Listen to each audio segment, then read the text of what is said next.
All right, this is part 2, Anthony Richardson tape. We looked at his strengths, the stuff that I really like about him in the first part of our study ball. Now we're going to dive into some of the things that he's going to have to improve on moving forward. And are these things that prevent somebody from going up too high to take him, or are these things that teams say, hey, yes, there's some things he's got to work on, hasn't played a lot of football, but what we really like, and we believe this is all stuff that's coachable, so his ceiling is really high. All right, here we go. Okay, so some of the things that you want to see. All right, I want to see him work his eyes a little bit more. All right, so we're just throwing a go route right here. We got one high. So this is what we want. Got what we want. Got our one-on-one over here, but I just want you to watch.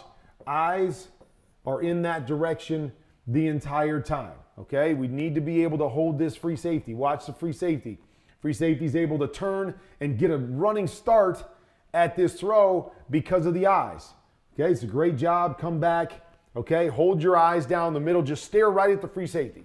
Stare at the free safety. He doesn't know which way you're going. You don't have to get your eyes all the way backside. All I want to do is hold him in the middle. Don't let him have a jump start. Here, he's got a jump start at this thing, and he's able to get into the mix and knock this thing away. So the little things about playing football, right? I played 1 year in college as well, so I get it. There's a lot of situational football that you haven't played yet. I got the benefit of playing arena football and in Europe and all those things to learn this situational football.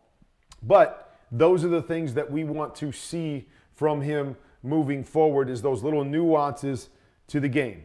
All right, like this one right here. Now, could have taken the quick out right here. That's a steal.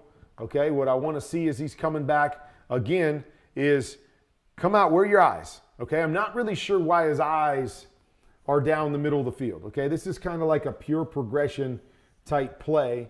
And then this is coming over here. So everything's coming this direction. So there's nothing that we really need to do to the other side unless we're just looking at this one-on-one up here and we're going, okay, I'm coming out pre-snap. I want to see what they do. I'll peek my eyes over here for the quick out. I can live with that. But once we're beyond that, get over here.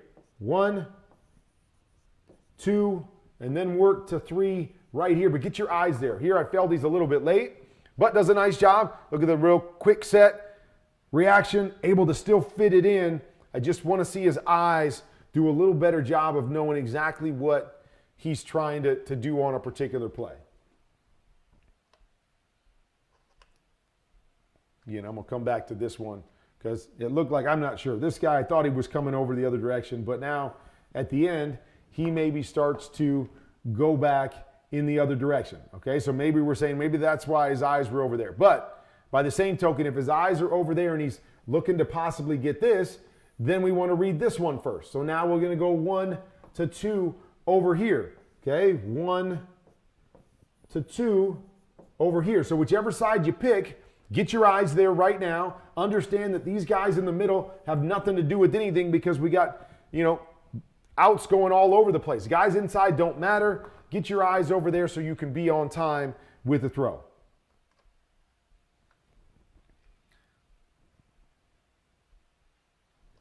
Okay, so here's another one. Now this time he actually does use his eyes, but when you use your eyes, you still need to see guys. Too often guys go, hey, we're going to look off the safety. And so we look over here to look off the safety, which I believe he's doing here, but he doesn't really look at the safety. Like he's not really recognizing what the safety's doing. He's just saying, I'm going to look way over to the left, and I'm just going to hope that guy goes there, and then I'm going to come back and throw it here. Okay, we don't want to do that either. We got to verify what we're doing. So you see, looking left, and now he's coming back and just throwing it to the right-hand side. He's got coverage. Free safety still there in the mix. So it makes it really tough. I'd like to come back, and when I say work the safety, I want to let the safety tell me where he wants to go. So they basically have mirrored concepts to both sides. Okay, so we've got goes, and then on the outside here, he's got a comeback. So I'd rather come back here as a quarterback and just say, I'm just going to look at this safety. Okay, he's off the backside hash. I'm going to look at him. If he goes screaming over to the middle, no problem. I'll work back to this side and go here. But if he stays back there because I'm looking at him, then it's all good and I just work out the front side. I look at the seam, it's being carried, boom. Come back right here to the stop. Don't want to guess before the snap and just decide, hey, I'm going to throw it to that backside seam no matter what, because now there's bodies all over the place, becomes a little tighter throw than we want it to be. So again, understanding how and when to use your eyes is so important for young quarterbacks. Sometimes you need to use them, sometimes you don't. Sometimes you just need to stare a guy down, let him dictate. Other times, he might be in a position where you have to try to move him. All right, so here we've got a deep corner, we've got a shallow, and we've got an in. All right, so little things in terms of reading. So, okay, this is a play, we're trying to get man. Okay, we get what we want, one high. Okay, but I want to come back and I want to peak leverage right here.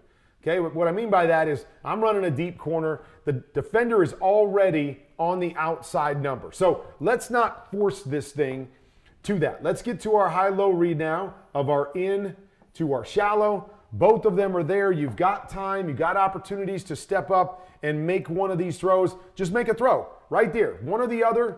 Let it go. He waits too long. Right? He's looking down the field. His feet are kind of going down the field. Then he tries to throw the shallow off to the side. And I think a lot of it was because he just hung up too long on a route that you just have to get off it. Bad leverage, even though we got man-to-man coverage, right coverage, bad leverage, get off of it, get back inside to one of your other throws. And I think if he makes that on time, you're going to be much more accurate than trying to, hold on it. And then I got to make it up and try to throw the shallow, and he misses. Okay, because that's what you'll see. Some of this accuracy issues on some of these things. Okay, so here we go, running down through here. We're going to run the corner right there. It's a tough concept because everybody is way out by the numbers. Everything is shrunk right here. But you watch him kind of lay off of this ball a little bit. If you watch him throw, it's like I'm just trying to touch it and set it in there. And he misses badly to the back shoulder, okay? So the accuracy is something that comes into play a little bit when he's not really driving the football or he's not real definitive on where he wants to go, and he misses that one badly right there. So that becomes something that you have to work on. Back again, so here's another one, right? Okay, good read. Carry, nice. Got hot situation, pressure coming, going to the right guy. Love to see that recognition, but then he kind of yanks it. Yeah. His feet are out of whack, trying to throw it with all arm, and he misses badly on a throw that he's got to be able to make and make it consistently.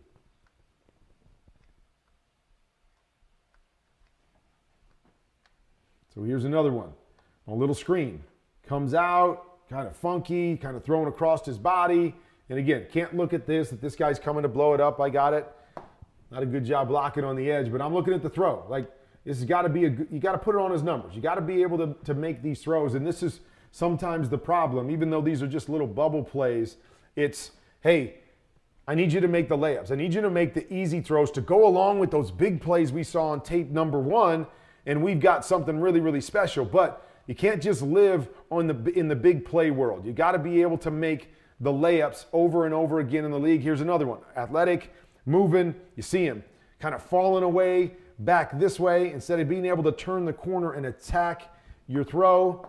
Kind of falling away on the naked bootleg, and he misses an opportunity right there. And again, yeah, maybe it could have been caught, but I just need a better throw right there. I need that to be right on him so he can snag that, and we got an easy touchdown right there with a good throw. Okay, here's another one. Love the read. Love the read. Middle closed, seam. So kind of what we were looking at before, the double seams. And then we've got the stop out here. He's on the backside hash. Tough throw, long throw. Again, you don't worry about the velocity, but it's just you see his feet kind of get out of whack because he's looking down here, never really gets reset, trying to throw this across his body, and he just airmails this by about 15 yards here. See it? Definitive. Get back here, and again, whatever you're looking at, free safety goes there, no problem. Work back to this side if you want. But once you go to the top, chase right there, good. Work to the next guy. Now just set, rip it, instead of just trying to flip it out there across your body and another missed opportunity.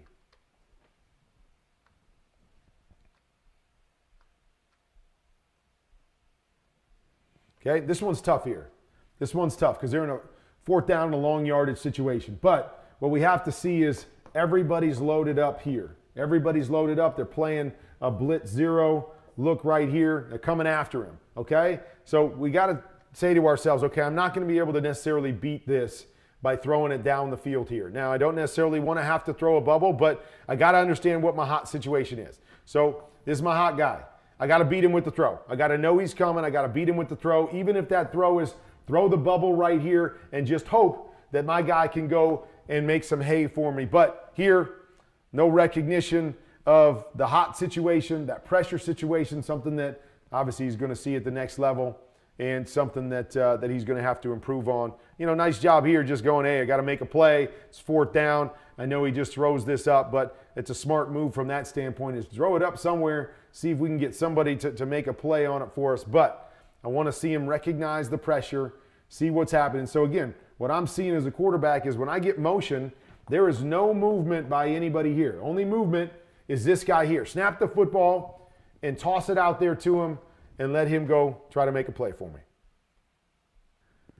All right, so there's some of the things that I believe he's got to work on, the little accuracy things. You get the big arm, and again, when he drives and attacks the throws down the field, when he puts something behind it, much more accurate. I know he's got a big arm. I know he's athletic, but we still got to bring the technique with it, and that technique can get away from him at times when he's throwing the football, and you just can't have that. If you're going to start in the National Football League, got to make those easy layups over and over again. And then I think a lot of it is just playing more football, right? Understanding when to use his eyes, how to use his eyes, and so that it helps him and doesn't get him in trouble. So those were a few things that I pulled out from that game. But there's a lot to like about Anthony Richardson, and it's going to be fun to see after everything he's put on tape, after everything he did at the Combine, who falls in love with him, how high up they go and get him, and then I can't wait to watch. Is he a guy that's a little bit of a project like a Josh Allen that ascends very, very quickly,